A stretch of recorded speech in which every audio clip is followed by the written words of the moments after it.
What's up, Tarnished? Mark here, and we are working on the Furnace Golem in the Gravesite plane. And this is a really fun fight, and I'm going to show you how we can take him out even very early in the DLC.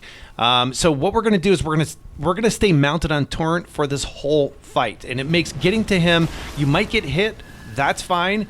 Take the hit, heal yourself, but immediately run behind his feet.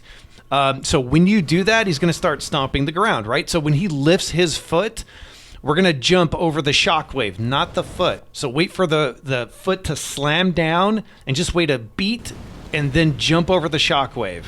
And once you get the rhythm of this down, it makes this fight really, not easy, but it makes it easier. So what we're going to do is we're going to stick right behind his heels. And if you stick back here, alternating back and forth between legs, he won't even swipe back there. You just have to dodge these stomps. And even though we're not doing a ton of damage, what we're trying to do is break his poise. Break his poise in each leg. So we're going to whack the heels and then move over to the other leg. And we're just going to keep hitting. We're going to keep hitting it, and we're going to keep an eye out for when those legs start flaming. And he will try to turn around like this and try to get to you, but that's okay. Move around, jump over the shockwave, stay calm, you got this, and we'll just keep whacking away at the heels. I'm doing very little damage, but that's okay. Like I said, the real damage comes when we break his poise and we get a critical hit on him.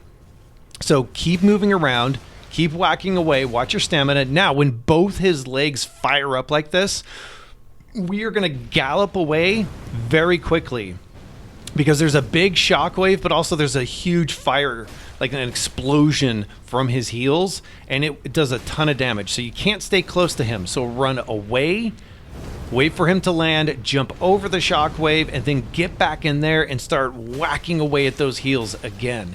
And just keep hitting him.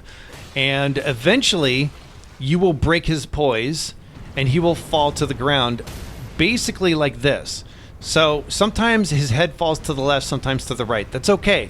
You can see you got time to get over there. And if you have Torrent, you could jump over his legs and stuff. But run up to his face and do that critical hit. Now look how much damage was done. It's massive damage, right?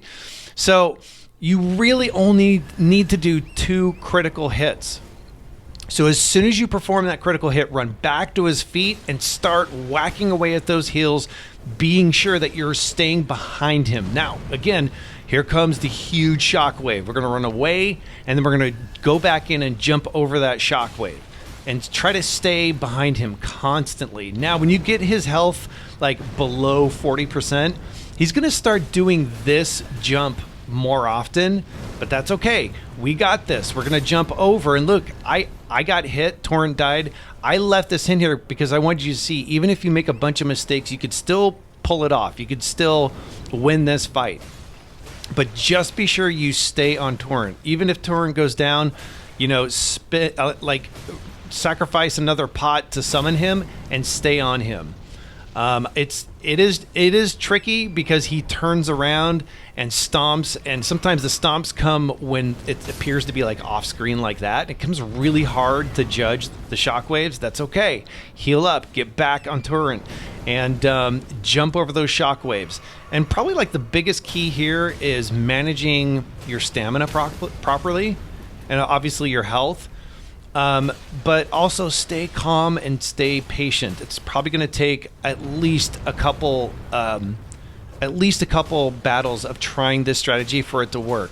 But you can do it, and it can be done right from the outset of starting the DLC. Now we're going to run away, anticipate the shockwave, double jump over the shockwave, get back to the heels, break the poise. Because that's the most important thing to this fight, is breaking the poise. So we're going to get away and double jump over and get back in there and whack the heels. And he's going to try and turn around, but that's okay. We're going to stay on his heels and not give him a chance. I mean, you have to be pretty aggressive with this strategy, but it does work. And so you can see that we're starting to get close here. And I still have plenty of health potions left over. And we're kind of doing the same thing over and over. It's interesting. At one point, I was able to jump up on the heel of the leg that wasn't stomping, and I thought that would be a strategy, but I only did it once or twice, so it's just easier to jump over the shockwave. Now, when he goes down, let's take that final attack and get him. Don't forget to like and subscribe, folks. It does help me out quite a bit. Thanks for checking out my video. I.Eat.Games, yeah.